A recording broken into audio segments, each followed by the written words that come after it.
The Karu had long been the undisputed rulers of the galaxy, their power stretching across hundreds of star systems, their dominance unquestioned. Their technology was millennia ahead of anything humanity could even dream of, and their conquest of civilizations had become almost ritualistic. Yet, as they peered across the vastness of space, they could sense something unexpected. A strange fluctuation in the energy readings from a planet located on the edge of an insignificant galaxy.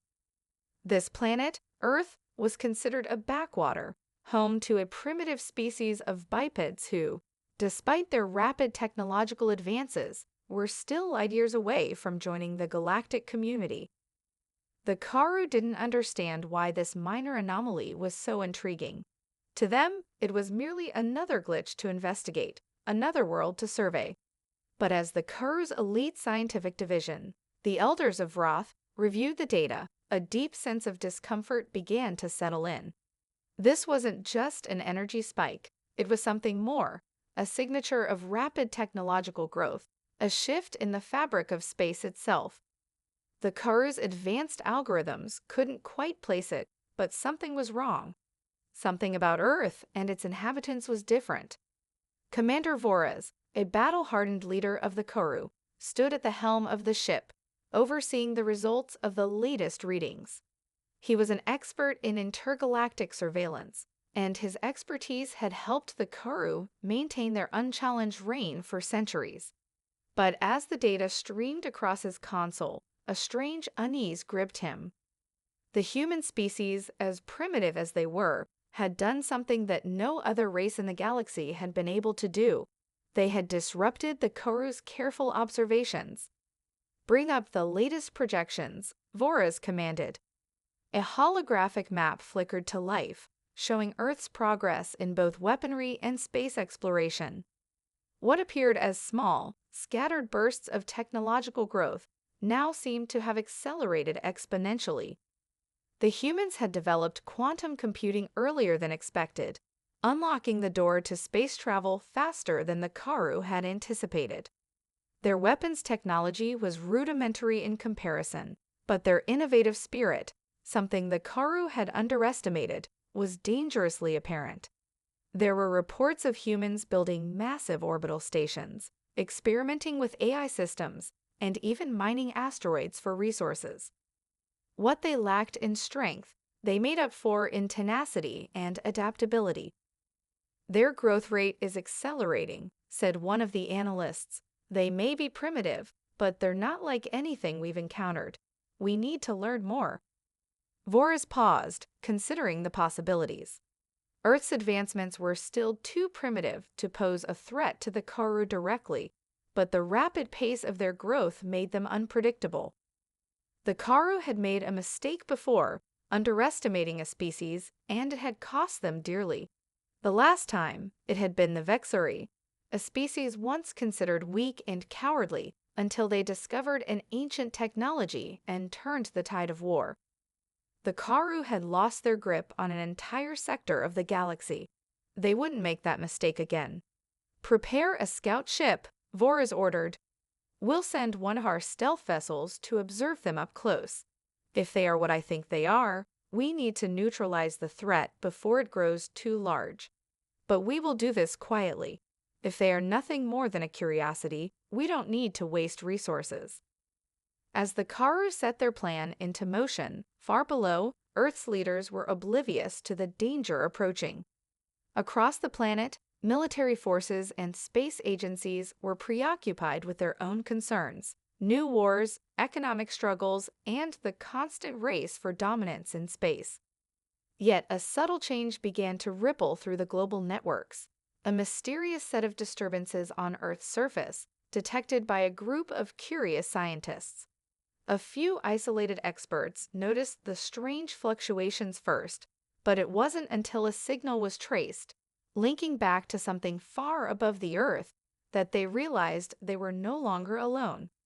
The humans had no idea what was coming for them. In the quiet expanse of the American Southwest, where deserts stretched for miles beneath a scorching sun, an anomaly occurred that would change everything. A small group of scientists, part of a private research project funded by a major tech conglomerate, had been monitoring unusual cosmic radiation patterns when they noticed something that shouldn't have been there. It was faint at first, a slight ripple in the data, something most would have dismissed as noise. But Dr. Ella Martinez, a quantum physicist specializing in deep space anomalies, couldn't shake the feeling that something important was hiding within the signal. Ella's team had been working on refining a quantum computer capable of detecting low-level signals across vast distances. When the signal patterns seemed to align perfectly with energy spikes recorded from Earth's first attempts at deep space communications, her curiosity was piqued. Something was clearly affecting the local space-time continuum near Earth.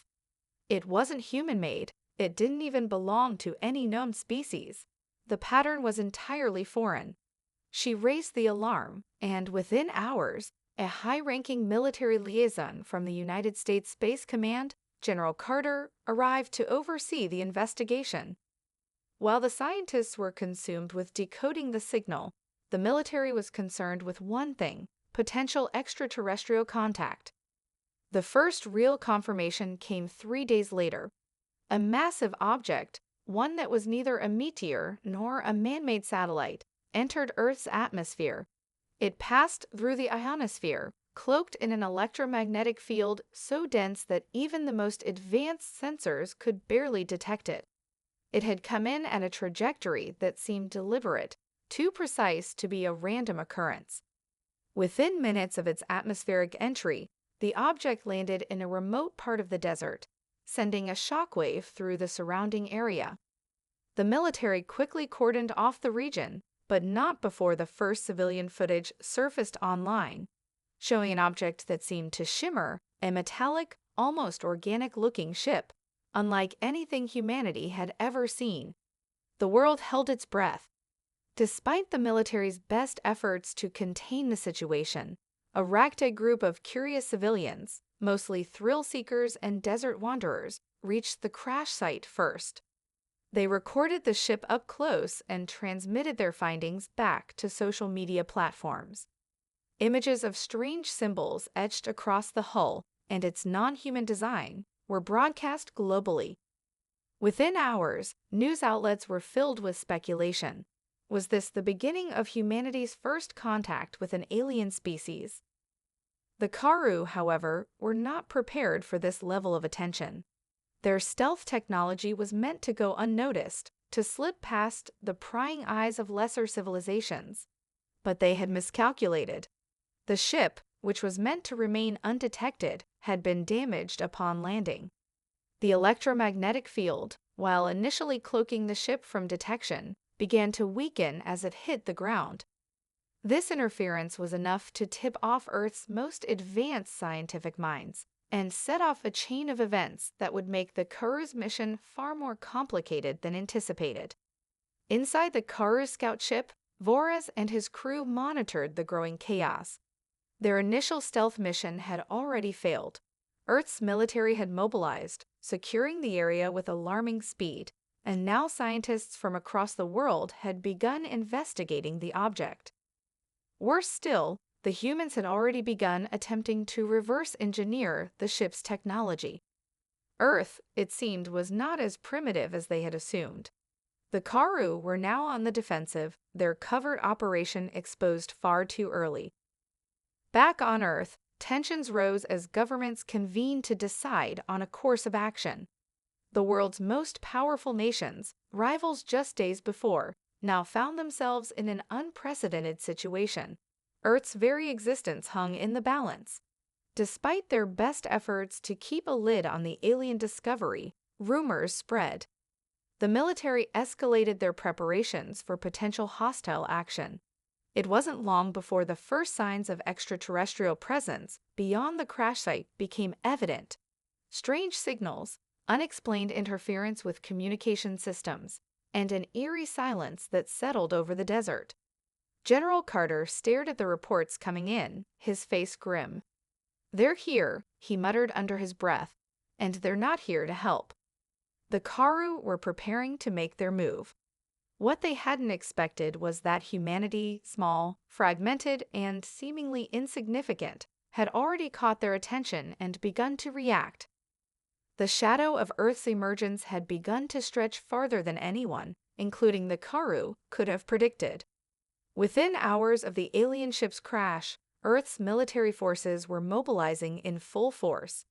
General Carter and the United Nations Security Council coordinated an emergency response that was unprecedented in its scope. The civilian curiosity surrounding the crash site had quickly turned into panic as news spread that a hostile force might be responsible. Fear of extraterrestrial invasion took hold, and military personnel swarmed the area, establishing a strict perimeter.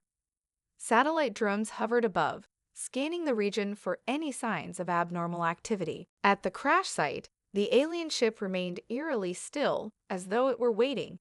The Karu's stealth technology, still functional in parts, kept the ship's full capabilities hidden. Its surface shimmered with an unnatural metallic sheen that defied Earth's basic understanding of physics. The ship's exterior seemed almost alive, pulsating faintly as though powered by an unknown energy source. Despite the enormous efforts to secure the area, Earth scientists found themselves stymied by the alien ship's intricate technology. Human tools could not even make a dent in its surface. The ship was a mystery, a puzzle that had no clear answer. But then the veil was shattered. In a flash of light, the ship's cloaking technology failed completely. Without warning, the Karu released a surge of electromagnetic energy that instantly disabled nearby military sensors. The sky above the desert darkened as a massive Karu warship, nearly the size of a small city, materialized overhead, its engines humming with a terrifying power. The Karu had arrived. The Karu had anticipated some resistance, but they had underestimated Earth's resolve. As soon as the ship became visible, military forces deployed. Fighter jets screamed across the sky, armed with every weapon Earth's forces could muster. Yet they were no match for the sheer scale and advanced technology of the Karu warship. The first wave of jets was torn apart in seconds, their lasers deflected by a shimmering force field around the Karu ship. Within moments, a barrage of pulse-fire cannons tore through Earth's defenses, sending shockwaves that leveled miles of desert terrain. On the ground, the soldiers who had been stationed near the crash site found themselves caught in a maelstrom. The Karu soldiers, encased in gleaming black armor, disembarked from their craft with terrifying efficiency. Armed with energy rifles and devastating plasma grenades, they cut through Earth's forces with little effort. The Karu, after centuries of fighting wars against civilizations far more powerful than humanity, moved like a practiced machine, precision, cold calculation, and overwhelming force. But then something unexpected happened. Amid the chaos, a group of human soldiers who had been trained in unconventional warfare launched a daring counterattack. Using the alien technology they had managed to salvage, they activated a series of makeshift EMP devices, sending localized pulses into the Karu warship systems. It wasn't a knockout blow, but it was enough to slow down the Karu's assault. For a brief moment, the alien warship's shields flickered. It was only for an instant, but it was enough. Voras, the Karu commander, who had been observing the carnage from his command center, paused. He had expected the humans to panic, to scatter. Instead, they fought back with tenacity and cleverness that no one had anticipated. He turned to his second-in-command, a soldier named Thrax. "They're not as weak as we thought," he said grimly. Thrax, his voice as cold as the stars themselves, replied, "They're fighting with desperation, but it won't be enough. We can end this quickly." Voras shook his head. "No, these humans, they are resourceful. We need to learn more before we engage in full-scale annihilation." The Karu, still holding the advantage, fell back to assess the situation. The unexpected resistance had forced them to rethink their strategy.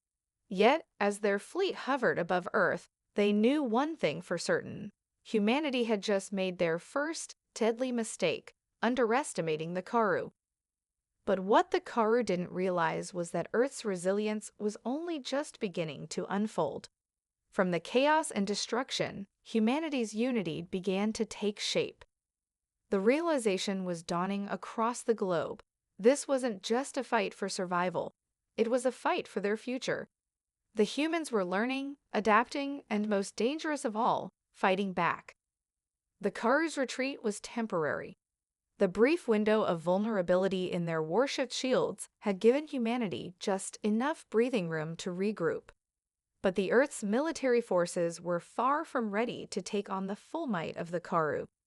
General Carter and his commanders scrambled to understand how the Karu's technology worked, and more importantly, how to turn the tide of the war. The world's greatest minds, scientists, engineers, and strategists, began to coordinate, their lives suddenly devoted to an unimaginable task, finding a way to fight back. In the wake of the attack, the United Nations called an emergency session. World leaders, once divided by politics and ideologies, now found themselves united in the face of a common enemy.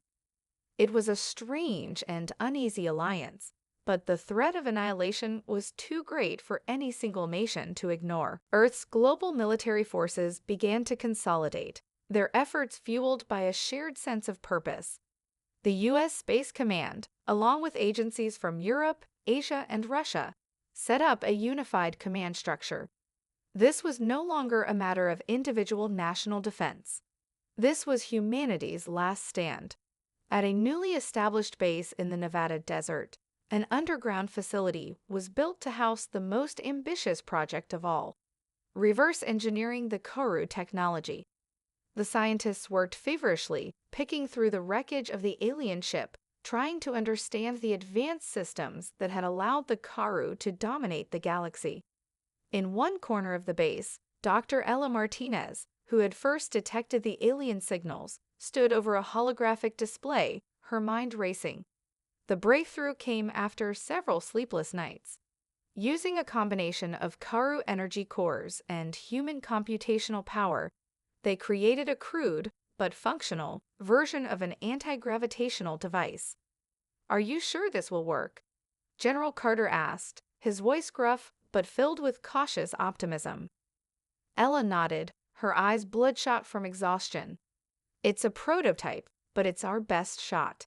If we can get enough of these working, we might be able to disrupt the Karu's energy fields just enough to get through their shields.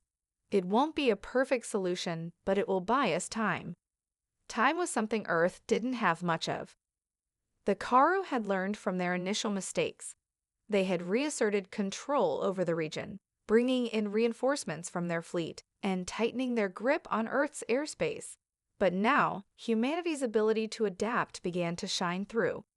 The guerrilla tactics used by Earth's resistance forces, small, coordinated raids, proved to be an unexpected problem for the Karu. Earth's terrain, so familiar and unforgiving, allowed the humans to strike and vanish before the Karu could retaliate. Even with their superior technology, the Karu were not invincible. In a surprise counteroffensive, humanity managed to strike a blow that echoed through the Karu fleet. A team of elite soldiers, armed with the prototype Karu disruptors, infiltrated a Karu communications relay on the outskirts of New Mexico. With precision timing, they activated the disruptors, shutting down the relay long enough to break the Karu's hold on Earth's communications network. It wasn't a victory. It didn't cripple the invaders, but it was a statement. Humanity was no longer helpless. The Karu, though still dominant, found themselves faced with a reality they had never expected. Their opponents weren't running. They were fighting back, and it wasn't just desperation guiding humanity. It was ingenuity and the unmistakable spark of unity. Voorhees, still overseeing the operation from his flagship, watched the unfolding reports with growing frustration. The humans had adapted too quickly, and the victories, though small, were becoming more frequent. He knew that to avoid further escalation, he would need to crush Earth's resistance once and for all. But that would require more than firepower. it would require breaking their will. He turned to his advisors, a cold smile forming on his face. They think they've learned something, Voris muttered, but they haven't learned enough. He turned to his second-in-command. Prepare for full-scale deployment. I want Earth's resolve broken before they can adapt any further. Let them taste true fear. The Karu were about to show Earth just how far they were willing to go, but little did Voris know, the resilient spark he sought to extinguish was only growing brighter. On Earth, humanity's greatest strength had just begun to manifest. The will to survive, not by fighting on their enemies' terms, but by outthinking them, outlasting them, and refusing to bow to any force, no matter how powerful. The Karu's full-scale deployment was swift and brutal. Over the course of a single night, Earth's skies darkened with the arrival of thousands of Karu warships, descending from orbit like an unrelenting storm. The alien ships, each one bristling with advanced weaponry and surrounded by impenetrable force fields, unleashed waves of destruction upon Earth's surface. Cities that had once been thriving hubs of human innovation were reduced to rubble in moments, and the global communications network fell silent. The Karu aimed to break humanity's will, to show them that resistance was futile. But what the Karu didn't account for was the unbreakable spirit of Earth's people. In the face of annihilation, humanity's ingenuity surged to the forefront. The very technology the Karu had sought to exploit for their own conquest became the key to humanity's survival. The reverse-engineered Karu disruptors, though still imperfect, had given the humans a glimmer of hope. At the heart of Earth's resistance was the United Earth Alliance, a coalition of military forces, scientists, and engineers who had come together under the direst of circumstances. General Carter, now leading the unified command structure, stood at the center of this alliance, coordinating counterattacks across the planet. Ella Martinez, who had once thought of herself as a mere academic, was now one of the most valuable minds in the resistance. Her work on the disruptor technology had become the cornerstone of humanity's defense. She watched the battle unfold from the underground command center, where every minute felt like an eternity. General, Ella said, her voice steady despite the chaos. We've learned something crucial from the Karu technology. If we can synchronize the disruptors across multiple locations, we can create a chain reaction that will temporarily disable their entire fleet. The data streams on the central display flickered with urgent reports. Karu warships had begun to deploy planetary bombardments, decimating large portions of Earth's infrastructure. Yet, the humanity that had been left behind in the rubble, those who had survived the initial attacks, were organizing. Small resistance cells, scattered throughout Earth, had found ways to activate the Karu disruptors, inflicting temporary but significant damage to the invaders. Each success, no matter how small, was a testament to humanity's resilience. Carter nodded, his face grim but determined. We're not just fighting to survive anymore. We're fighting to win. You have a window. Do it. The Karu, however, were not easily outsmarted. As the humans made their moves, the Karu warships began to adapt, recalibrating their shields to counteract the disruptor pulses. The enemy's adaptability was a bitter reminder of just how formidable they were. In the command center aboard the Karu flagship, Voris seethed in frustration. His fleet, once an unstoppable force, was starting to falter. He had underestimated Earth's capacity for resistance, and that mistake was costing him dearly. Deploy the Titans, he ordered. We'll show them the full measure of our power. The Karu Titans were colossal war machines, towering above even their largest ships. They were designed to be used in the most extreme circumstances, weapons of mass destruction that could obliterate entire cities with a single strike. If the humans were to be broken, these Titans would ensure it. But as the Titans were deployed and began to wreak havoc, something remarkable happened. Humanity's resistance, now working together across multiple nations, had managed to complete their synchronized disruptor network. The pulses, once sporadic and isolated, now flooded the Kuru fleet with overwhelming force.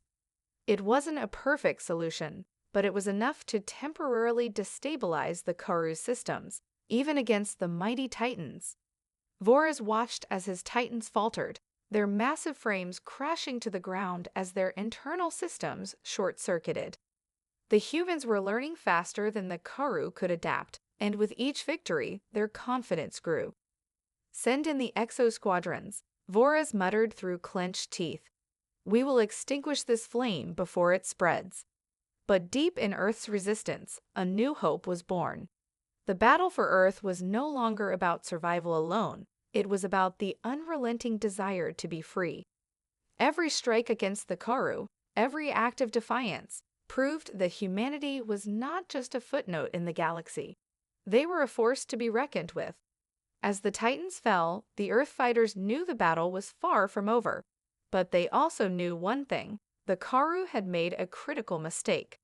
They had underestimated humanity's ability to not just fight back, but to evolve in the face of impossible odds. And now, the storm was about to turn. Across the globe, humanity's resistance had turned the tide. What began as a desperate scramble to survive had become a coordinated, unified campaign against the Kuru. The disruptors, once crude and ineffective, were now being mass-produced and deployed at an unprecedented scale. Earth's forces, once scattered and unprepared, had found their rhythm. The resistance wasn't just fighting to protect their homes anymore, they were fighting for a future. In the heart of the underground command center, General Carter paced restlessly, eyes flicking between monitors that showed the ever-shifting battlefronts. Reports were flooding in. Humanity had taken back key territories, including several vital military bases and major cities. It wasn't just a victory of tactics, it was a victory of willpower.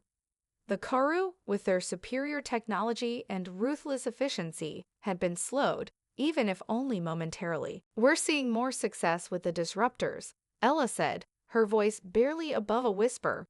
Her exhaustion was evident, but so was the spark of determination in her eyes. She had become the face of Earth's technological revolution against the Kuru. "If we can keep hitting their fleet with synchronized EMP waves, we'll force them into a retreat. They won't be able to sustain operations for much longer."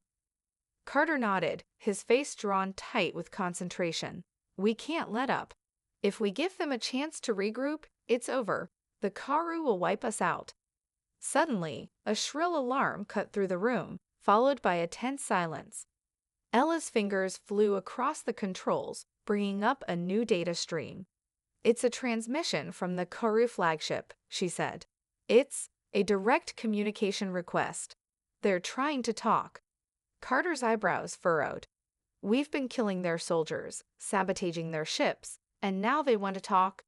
What do they think this is, some kind of negotiation?" Before Carter could respond, the main screen flickered to life.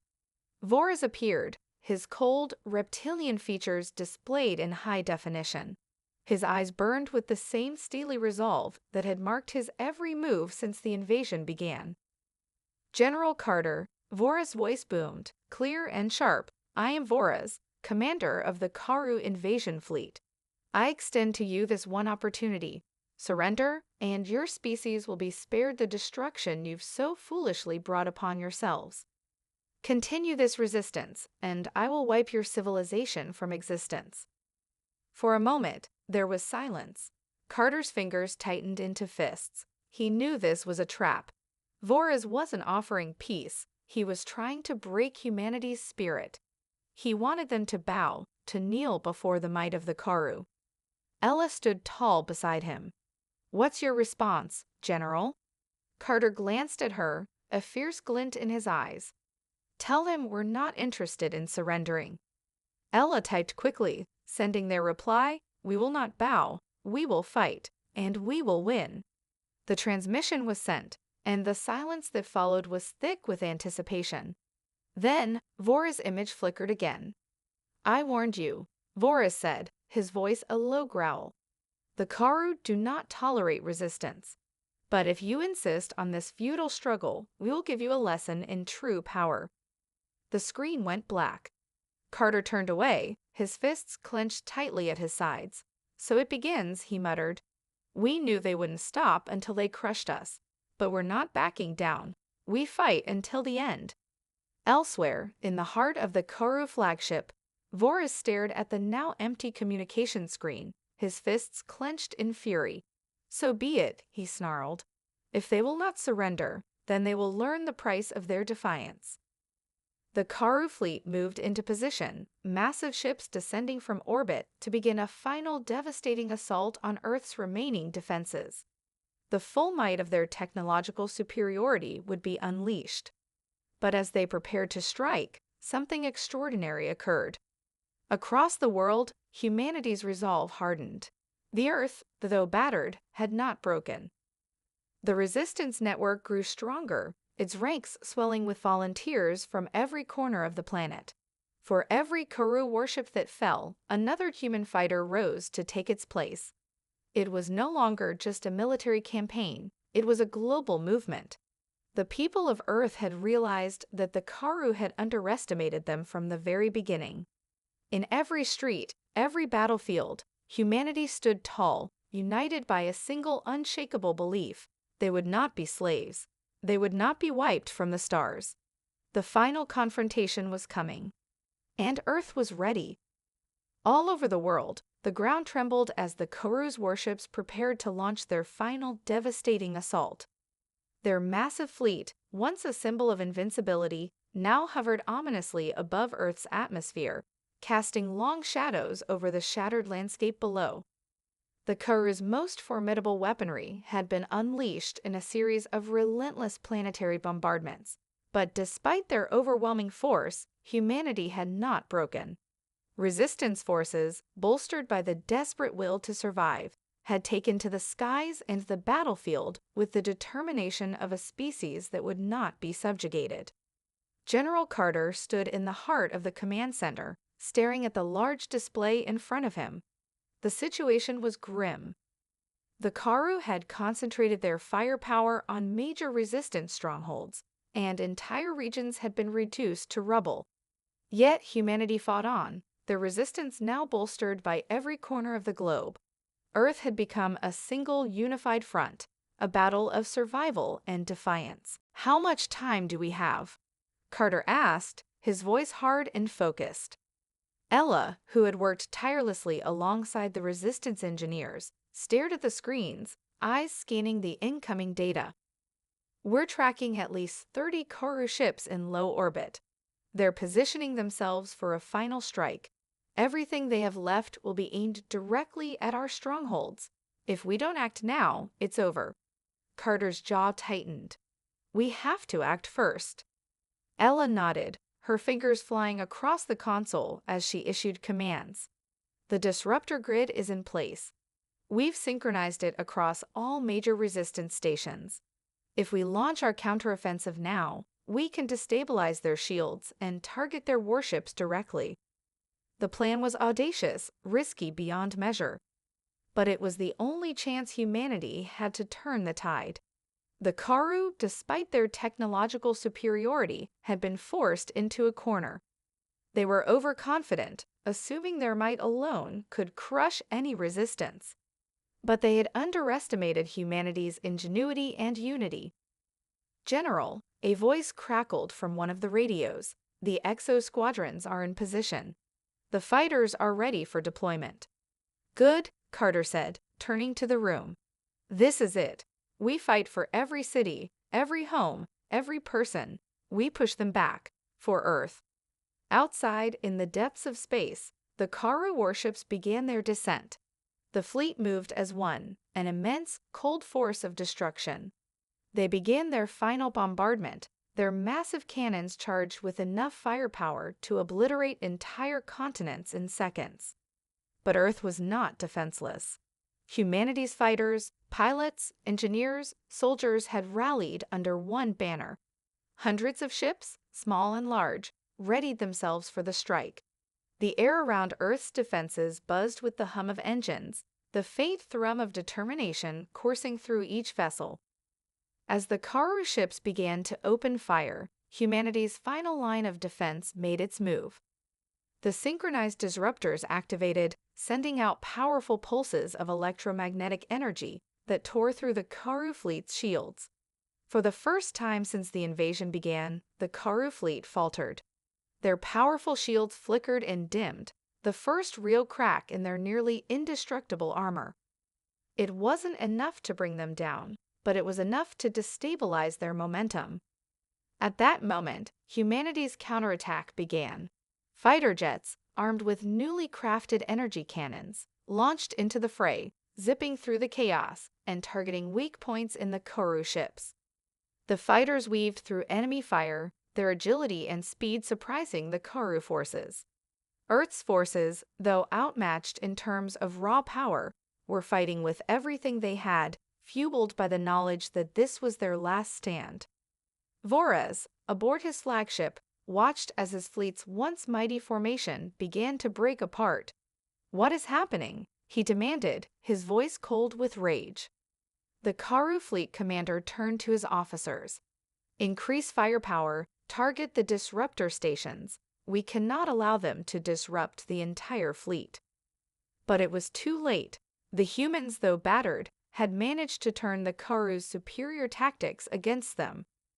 The once unstoppable juggernaut now found itself fighting a battle it had never expected. The Karu's arrogance had been their greatest flaw. In the midst of the chaos, Carter's voice echoed over the comms, commanding his forces to press forward. "All units, hit them hard. Show them that we will never bow."